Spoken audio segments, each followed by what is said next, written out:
يحتسون فيها. اي والله. يحفرون فيها. شوف القديمه هذه هي اللي كلها وطية الماء هذه. هذه. ايوه كبس. هذه اللي كبست. ايوه.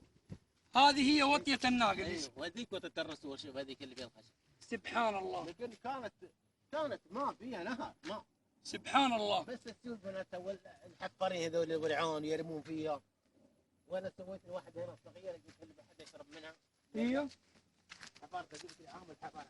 ما شاء الله تبارك الله. قصدي ما ادري قصدي تسوي صبات وترفع عنها. احنا حفرنا هذه يا عم غنيم قبل شويه. ايه. وحفرنا واحده هناك. تدري انا ابوك؟ ها. ودي نسوي بير وترفع عن المستنقعات. ايوه. ترفع متر ولا متر ونص. ايوه كذا. الحين شوف مجسين كبسها. صح. وين عينك تسوي بير؟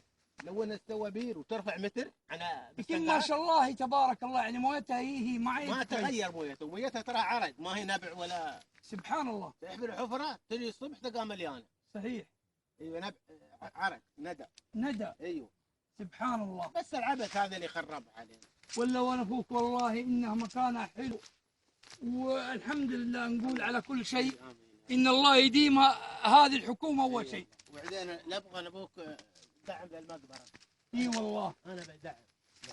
والله المقبره دي اللي اقدر عليها بجيله. وان كان تقدر وشفت احد من اهل الخير. اي والله. والله المقبره ذي هذه اللي مفتوحه ذي. ايوه. ان المفروض والله العظيم يعني في الجمعيات الخيريه، في الارشاد، في الناس الطيبه انهم يقومون على المقبره هذه يصورونها بسور. سور حوش. اي والله يا اخي. والله ما تبقى مفتوحه كذا. لكن اسال الله سبحانه وتعالى ان يدلهم على ولد خير يقوم بهذا اللازم. يفعل بهالشيء ذا. اي والله. جزاكم الله خير. هيا يا ابوي نستودعك الله يا عم غنيم. وانت كان شوف كان اللي تحت دق عليه اعطيك تليفوني. ابشر يا عم غنيم ابشر. وانا بساعدك. الله يجزيك بالخير. يقول لك الدال على الخير. اي والله يا عم غنيم. والله ابشر. والله ابشر. والله لازم تتصور هذه. لازم احد يحط لها سور. ها. حدود المقبرة؟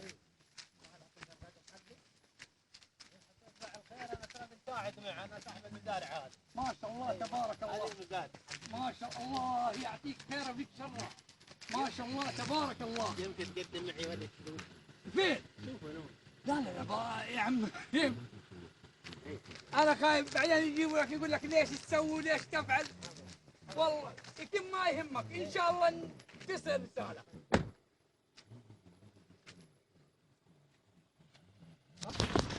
يا اخواني يا حبايبي اللي عندهم فاعل خير، هذه قبور.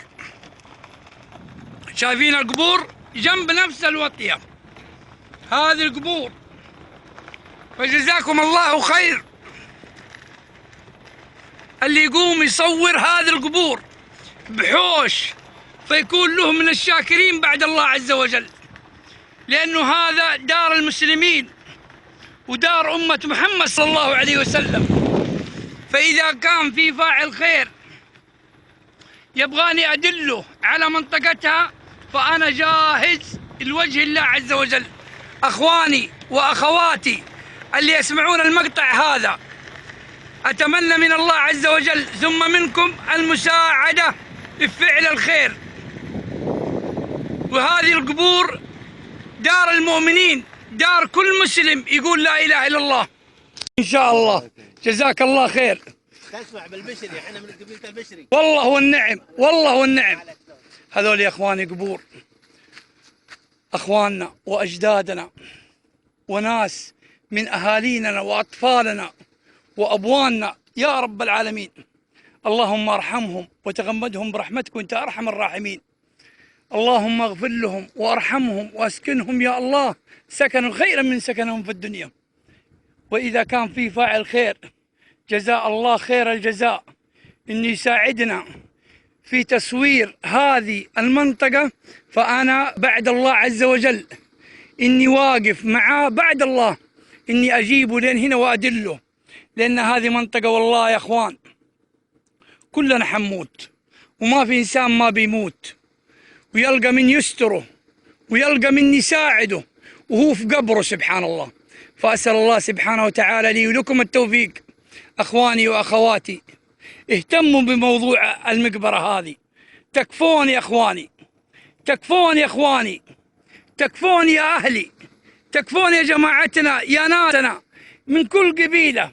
والله العظيم إنها طيبة لكم ولأمة محمد صلى الله عليه وسلم. والله أكبر، والله أكبر، والصلاة والسلام على رسول الله محمد ابن عبد الله عليه الصلاة والسلام. وهذه المنطقة اسمها الوطية، وطية الرسول صلى الله عليه وسلم. والسلام عليكم ورحمة الله.